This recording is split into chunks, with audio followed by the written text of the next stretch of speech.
Okay, we're recording. That's great. So, hi, Tammara. I'm Scott. I'm a student counsellor with Yorkville University, and I'm going to be your therapist. So, thanks so much for coming today. Before we get started, I'd just like to go over a couple of things. One of the important things to go over is consent, and confidentiality. So anything we talk about today is confidential unless you disclose to me that you are thinking of harming yourself or others, or if I'm led to believe that a child or vulnerable adult might be at risk.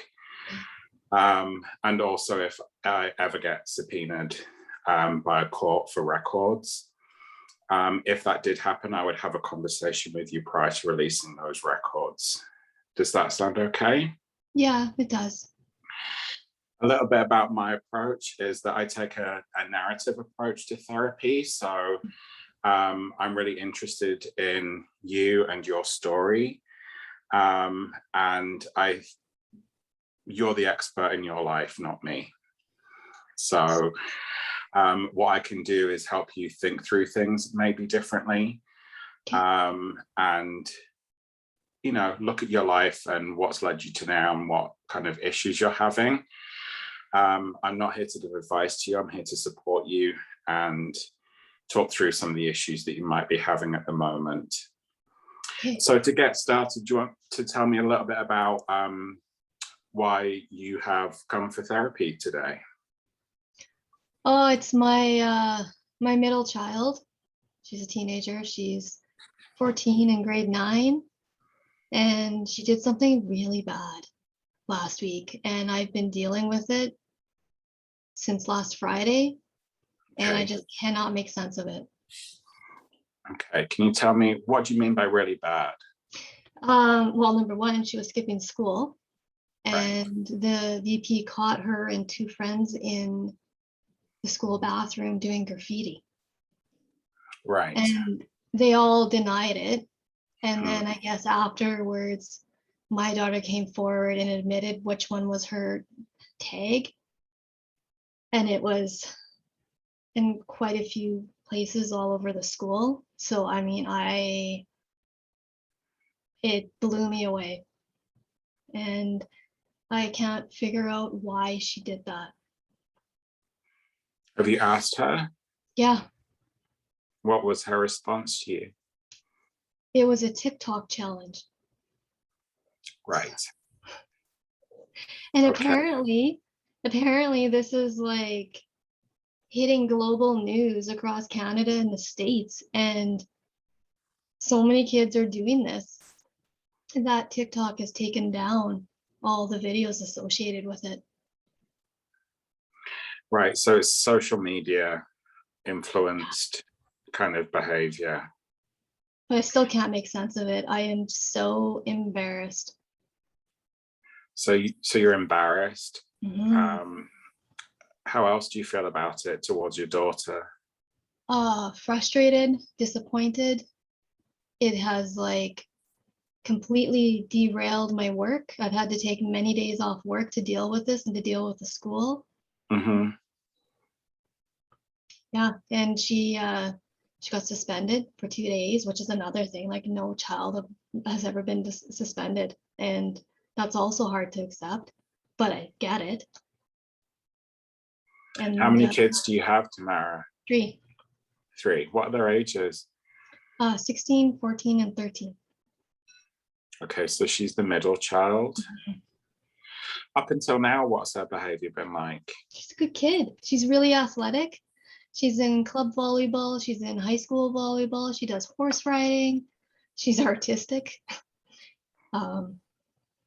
Usually not like this. She has like an art studio in the garage. Yeah, so it blows me away. And I have grounded her for a month, taken her phone away for a month, which is huge. Disconnecting her from social media, but clearly she can't sync. So that's happened. And what was her reaction to that kind of intervention? She's not fighting me on any of it. Right. Like, I think she knows, like, And then she can't play on the volleyball team this week. She can't go on the tournament this weekend. Like, and I also set up with the school that for the rest of the year, she can't leave during lunch hour unless I pick her up. Okay. And I asked that she help the janitor clean during her lunch hour. So And you've then it put some doesn't really, help. you've put some really clear Yeah. stuff in place already Yeah. to But it address it. keeps circling in my head like, oh my, I am such a bad mom. How did I miss this? Why did she do this? Last weekend, I was so embarrassed because I live in a small town. I didn't even want to go to the grocery store. I'm not sleeping. I'm overwhelmed. Now I'm getting sick. Right. So it's kind of shaken your world quite a bit. Yeah. And we live in a very small community. Like everybody knows. So people know that she was involved in this, and how does that make you feel? Embarrassed. Embarrassed. My older child's embarrassed. What about your youngest child? He homeschools, so he doesn't have to deal with it. Right. So he's not as exposed maybe as No. as your older daughter is to the whole Absolutely. stuff. And then it's just taken me off work. Like I have a busy work life and I've had to take 3 days off this week, which is unexpected, which is going to be so hard when I go back next week. So hard. In what way is it going to be hard when you go back? Because I'm going to be so backed up in work. Right. Mm-hmm. So how does that make you feel? Mad. Mad. Yeah. I mean, I get it. I need to parent my children, but I shouldn't be parenting her on this. She should have known better.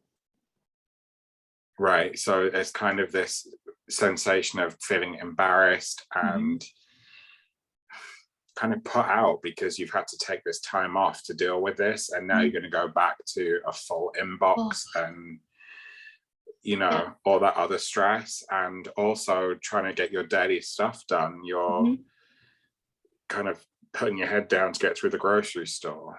Yeah. And nobody can pick up my work. If I'm not at work, there's nobody backfilling me. Right. So it's just all like piling up in the background. Mm-hmm. Does that make you feel anxious? Mm-hmm.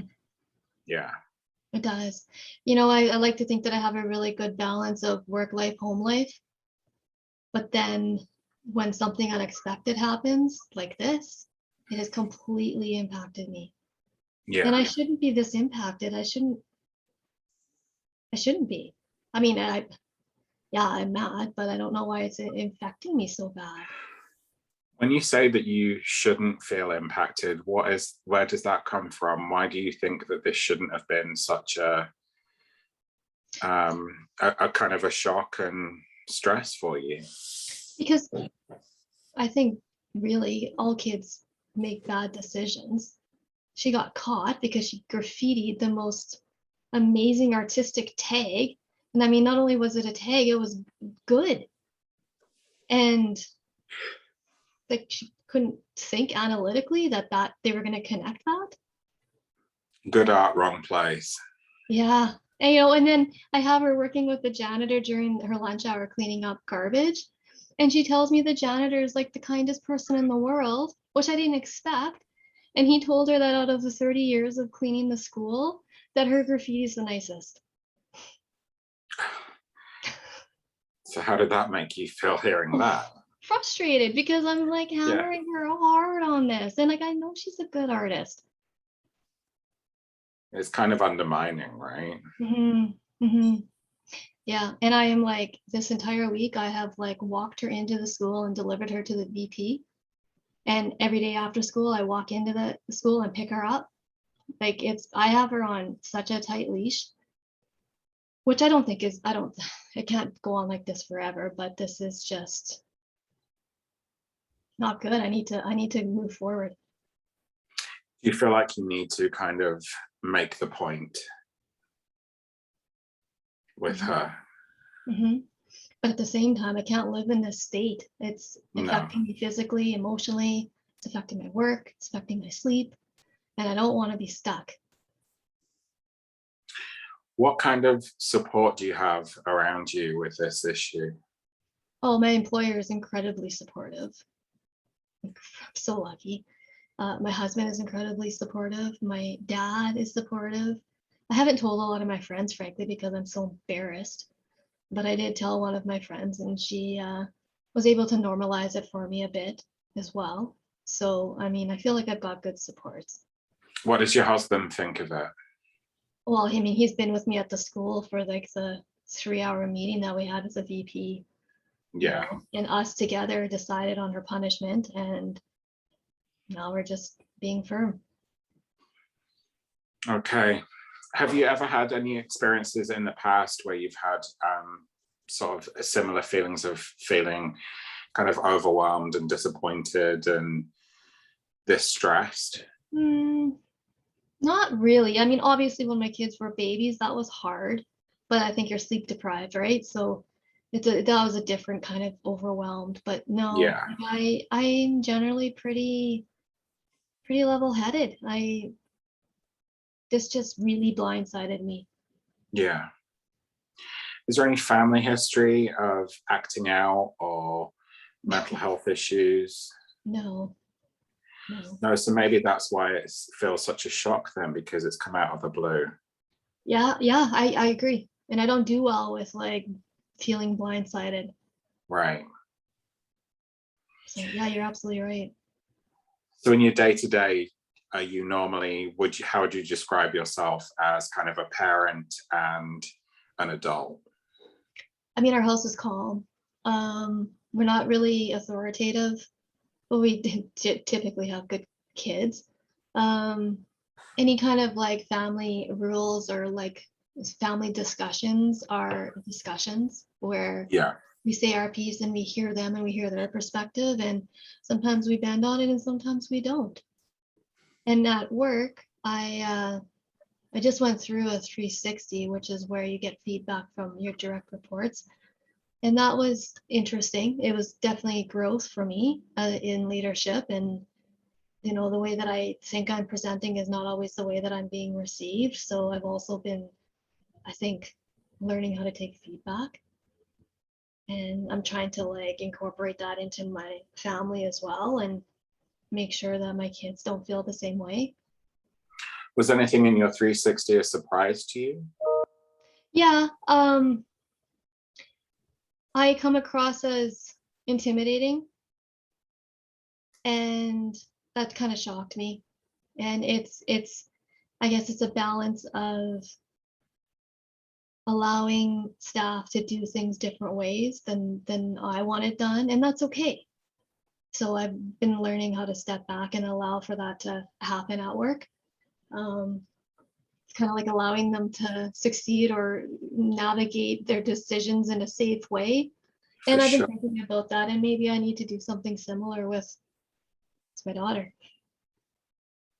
How would you how would you think your kids would describe your parenting style? I think they'd say I'm strict, um, loving, and conversation. There's always conversation, but I'm strict as in like COVID and the rules with COVID, and we Right. adhere to them, right? Like, and there's a lot of kids in our school that don't adhere to them and have continued to hang out in each other's houses and go to parties, and I just will not let that happen, and we're both, myself, my husband, we're both work for the government, we're public servants, and we would never go against a public health order or allow our children to. So I say we're strict within things like that, where they can't realize why we can't bend on those things when other parents are. Right. So they kind of they do understand, they get it. I think What so. would what was your experience of being parented? Do you think that you parent in the same way that your parents parented you? Yes and no. It was such a different time. Like social media was not what it is now. I can recognize Sure. that. Maybe ignorance was bliss when I was growing up because you couldn't track them on their phone, and we didn't even have cell phones back then. So, but I mean, I feel like it was similar. Like my mom and dad, you couldn't. They were a team. You couldn't get away with things with one of them, and not the other. Like you couldn't play them against each other at all. And they were firm, but very similar. I mean, I never went without anything, and they got me to all my sports, and I was very athletic as well. So you feel What else like do you feel like you and your husband are kind of the same dynamic. They can't Yeah. play one off against each other. Yeah, I feel like we have like similar values, similar upbringing, and that helps for sure. In your general life, what kind of supports do you have? Who do you look to towards support when you're having problems? You said you've only mentioned this to one of your friends because you're embarrassed. If you're having periods of stress, who do you normally turn to? Well, for sure, my husband, for sure. And I have a handful of like lifelong friends from when I was in high school, and we all still stay very much connected. This isn't something where I think that I need support in that way. I think it's just more navigating. I know it's going to be okay. I know she's going to get through this, and it's not going to define her. But it has just been such an emotional week. Yeah. So if I had to ask you for your anxiety this week, 1 being no anxiety, 10 being the worst you've ever had, what would you score yourself right now? Probably a 6. A 6? Yeah. And where would you like that to be? Like a 2. Like a 2. If this wasn't happening, where would your anxiety normally be? The same, around? Yeah, around the 2. Around the 2. And that's just because of general life kind of stresses, right? When you've had stressful experiences in the past, what kind of coping mechanisms do you normally use? Jogging, getting outside, walking my dog. And I've just recently started with like mindfulness and just trying to I actually started this in work. So now I think that maybe I need to bring this into my home life where after meetings, I take 10 minutes and I just focus on being in the present before I jump to my next meeting. So I think that it would probably be helpful to do the same at home. So that's potentially a goal that we can work on for future, and it kind of in between sessions maybe is increasing your ability to use that really important skill of mindfulness at home as well as at work. Yeah. How do you negotiate the stress of loving your children and also then disciplining them? Is that something that you find difficult, or is it something that is quite natural to you? That's natural to me. I know they're not my friends, and that's okay. That's not, I don't think that's why I'm so emotional. I think it's more just I don't trust her now. That must be difficult to not trust your child. Yeah, which is why I'm walking her in and out of the school every day. How's she coping with that? That part's super embarrassing to her, but I don't care. Right. So it's not going to be a forever thing, but it's we figure out that trust. So you've been pretty clear with her that trust has been broken, it needs to be rebuilt. Yes. That's a really positive and productive lesson to be teaching her. Does that feel good for you? Because there is something from my experience that I think that really helps young people in particular to understand accountability. Yeah, I'm already trying to look at the positive from this. It's hard, but she came forward on her own. She took accountability for what she did. A lot of her friends are still lying about it. And she's trying to make it right. So I'm really proud of her for those qualities. I just wish she didn't do it. Have you told her that you're proud of those qualities? Yeah, I did in front of in the school meeting. I said that. That's really positive. What would your goal be for our work together? Just to move forward and not feel this emotional about it. I think, as you suggested with the mindfulness and implementing that at home, I didn't really even think about it until we were talking. And it just seems like so doable. So Right. yeah, and I think that with building up the trust with her again, there's no goal that can do that other than just time in. And I just need to like relax and know that work's gonna get caught up. How do you feel about the future with social media with your daughter? I don't know. It's a little bit of a fad and it gets so out of control. And I told her that she has to give me her password on her phone when the time comes for me to give it back. And we're kind of butting heads about that, but it's just has to happen. So have you thought about other methods of helping her to regulate her social media use? I have actually considered maybe seeing if her and I could go to counseling together Right. to help build that and figure that out. It is something that I've thought about. Well, that's certainly something we can discuss as well as we move forward, if she's open to that, is to have kind of that facilitated conversation around social media so that she feels heard as well. Yeah, absolutely. But also understanding the impact of social media. It's becoming an increasing problem. I mean, you just have to switch on the news, right? Yeah. And it's a challenge because it's that sense of wanting to belong, but also acting responsibly. Yeah. And she definitely got caught up, without a doubt. And now, and I've thought about that too, is when the time comes that I give her phone back, for sure she has to give me her password. And I mean, I've never set up parental controls on anybody's phone, but that's something else that I might need to do with her. In addition to like, I know I can work something out with my home internet where I can like cut all the kids off on their internet at night, like at say 10 o'clock or something. Yeah. Has it been an issue before with them? Well, I mean, not my older one, but my youngest one too. He loves to game, like loves Right. to game.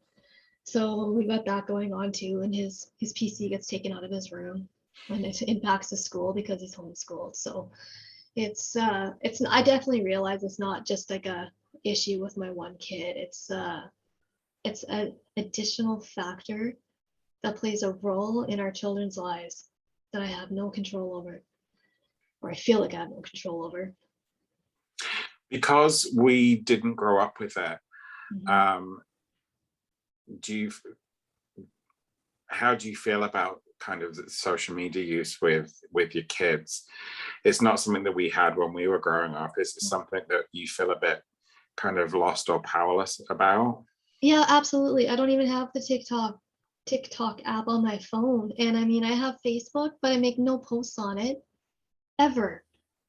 And also because of my line of work, I mean, you can't misbehave in social media when you Right. find the standards of conduct. Like you can't, nor would I ever want to. But they're young and I don't think they quite get big picture yet. And and I said to my daughter, like 10 years from now, if your name gets printed regarding this, it's gonna get pulled up. We do it all the time for work when we get new stuff. First thing we do is go to Google. What was her reaction to that? She panicked and then she grabbed the laptop and started trying to search the articles to see if her name was mentioned anywhere. I was just trying to scare her. Like they won't print her name, not in any news article because she's underage. But we've got a Facebook page for our community, and that's getting a lot of action regarding this. Nothing specific to her, but when you see that, how does it make you feel? I can't read it. Right. I can't read it. Because it's unpleasant or you're Yeah, embarrassed? both. Both. And people are making assumptions. They're assuming that all these kids got away with this, and it's so not the case. So it's really around how we're going to navigate this ongoing issue with social media with your daughter, and kind of bring you two back together in a way that she understands what the impact of this has had on you as her parent, Yeah. the school community, the wider community, Yeah. and how we need to rebuild trust with her.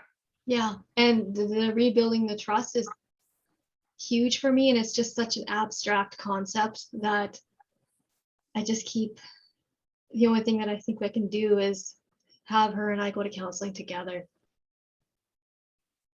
to try and work on that. What would trust look like from your perspective? That I would worry that she's going to do something bad. It wasn't even on my radar that she would be able to do something like this. And Right. now, when I take her to school, I just hope that she's not doing anything bad. She knows right from wrong, and she did this. So there's still a sense of kind of dread that something else might happen. Am I right? Yeah, I definitely am going to worst case scenario. Definitely. And I Right. recognize that I am. So you're kind of at DEFCON 1 right now. Yeah. Yeah. What would it take to get you down to maybe DEFCON 3? I just need to breathe, accept that this happened, and work on moving forward. What do you think is stopping you from accepting that it happened? I'm really kind of mad still. Right. And I get stuck, and I know that. I don't like being stuck, but it's like, oh, so I gotta let it go. What does being stuck feel like for you? What kind of emotions or thoughts are you having?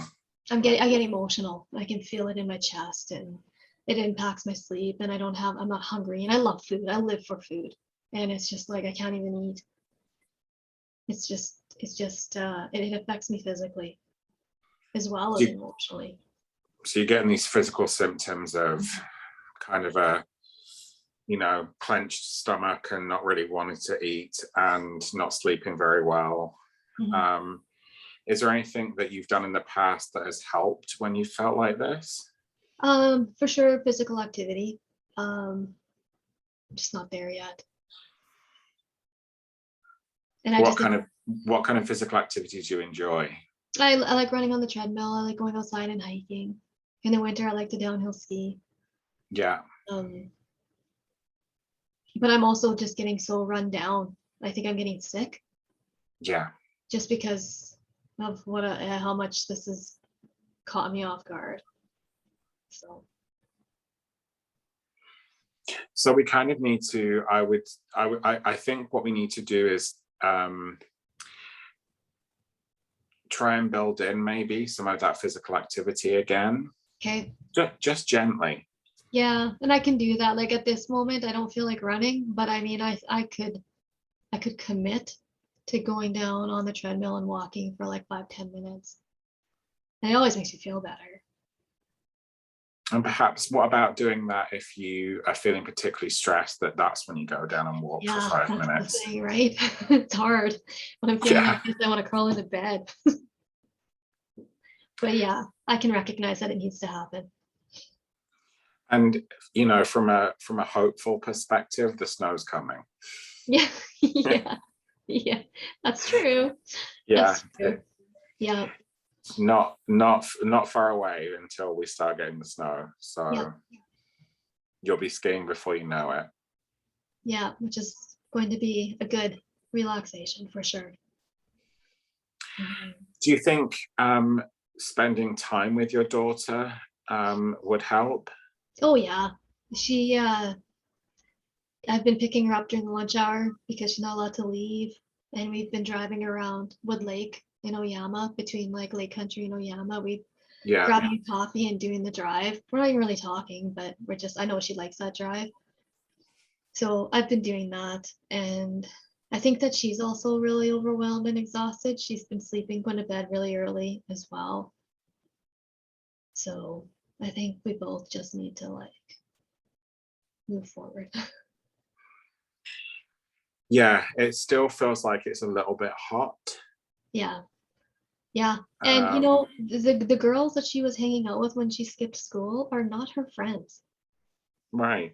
They're That's not her core interesting. friends. So I'm just like, I don't even know why she was hanging out with them. These are like, well, I can't even say this anymore because my kid's part of it, but those are like the bad kids in school that are always suspended. And she usually hangs out with the volleyball team. Like, I don't even know what she was thinking. She doesn't Have you even, asked her about that? um, yeah, she can't give me anything that makes sense of it. Do you No, think it's a kind of a phase of wanting to belong and being one of the tough kids? it might be, but like, why? I can't, like, why? I, I don't get it. And I said, like, you're not allowed to hang out with them. And I told the school, don't put her in classes with those two. I want them separated at all times. And I don't want them serving their detention together. I don't want them around each other. And I told my daughter, you're not talking to them. And it's And not, what was her reaction to that? she's not giving me big reactions or big emotions. She's just like, I think that she's almost relieved that she's grounded and she has no phone. I do. But today's a hard day because there's no school tomorrow and the volleyball team's going to Kamloops for a big tournament and she can't go. So that's going to be tough for her. Yeah. Yeah.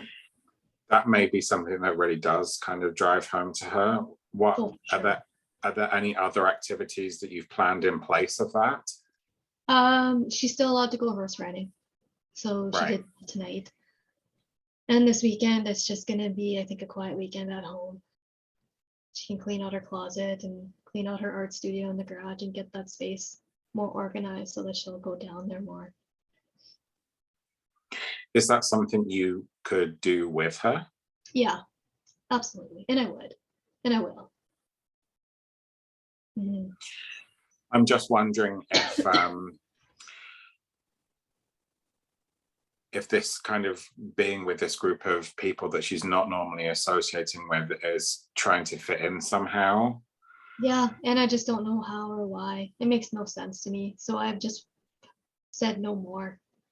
And the people that she got caught with aren't owning up to it. And mine's the only one taking it all, and she won't out them. Or as I say, rat them out. Nice friends. Yeah. Do you remember what it was like to be her age? Yeah, I do. And I know she's worried. I do. Yeah. I think that what's coming across to me is that you're a really good, effective parent, and you care deeply for your kids, Mhm. and you just wanted to make the right decisions. Yeah. And it's frustrating when they don't. Yeah. But on the flip side, she owned up to it. She phoned me and she asked for help. And at the end of the day, I got to recognize that all of them are going to get themselves in situations and they're not always going to make the right decision. And I should be more thankful that she asked me for help. How does it make you feel knowing that a 14-year-old who was in trouble reached out to you as a mom and said, Yeah. I need your help, mom. Yeah. It was good. I've made a mistake. Yeah. I felt scared, but I was relieved. I wouldn't want to try to navigate something like that on her own ever. Because that sounds like she really trusts you. Mm. And that's something I think that maybe, kind of lean into that, the fact that you've raised these kids who, even when they're in trouble, are keen to pick up the phone and say, like, Mum, I screwed up, I made a mistake. That speaks really loudly to you as a really effective, loving parent. Mm. Do you think that the other kids who were involved in that situation would have done the same? They're denying any involvement. Right. They're wanting Trinity to out them. Yeah. She won't. And that must be frustrating as a parent yourself. Mhm. It That is. how does it feel that your kid has taken the fall when the other kids haven't? Well, I mean, the school knows. They don't even need her to out them. They know, and it's up to them to. They're gonna come down harder on those ones because they're lying. Right. So it sounds to me that you've got some pretty good strategies to cope. So physical exercise is something that you find a good way, a good outlet for you. You've got a good group of friends, you've got a really supportive family. So I would really encourage you to lean in to all of that. For sure. And then from a goal perspective, I'm thinking that we can work on, if it works for you, like bringing mindfulness into kind of into home as well as work. Yep. I think you have got really good insight into yourself. You're accepting of your 360 at work. You kind of, are using mindfulness already, which is great.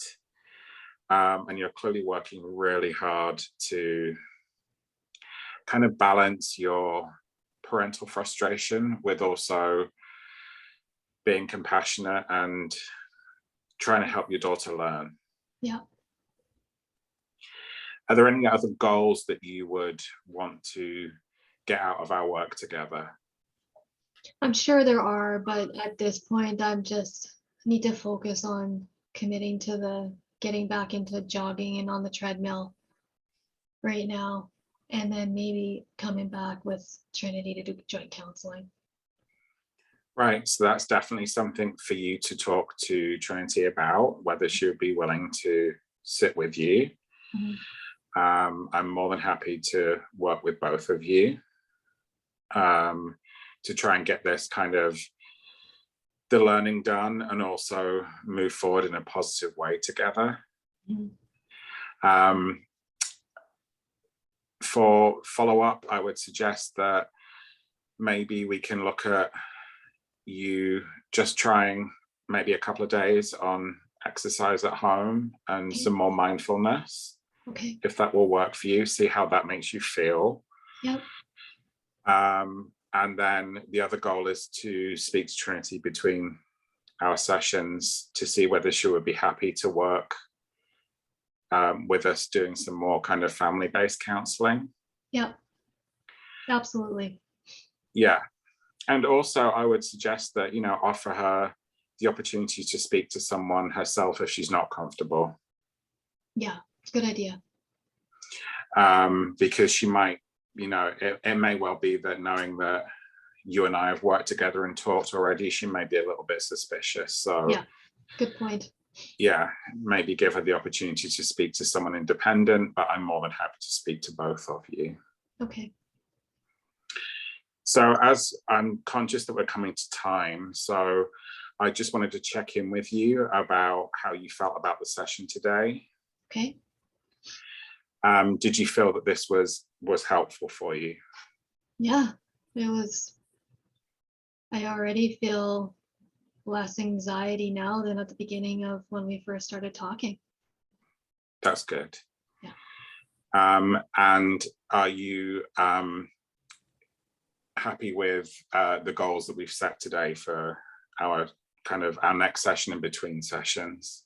Yeah, I totally think they're doable, and I already know in my head I'll feel better if I do them. So I'm very motivated.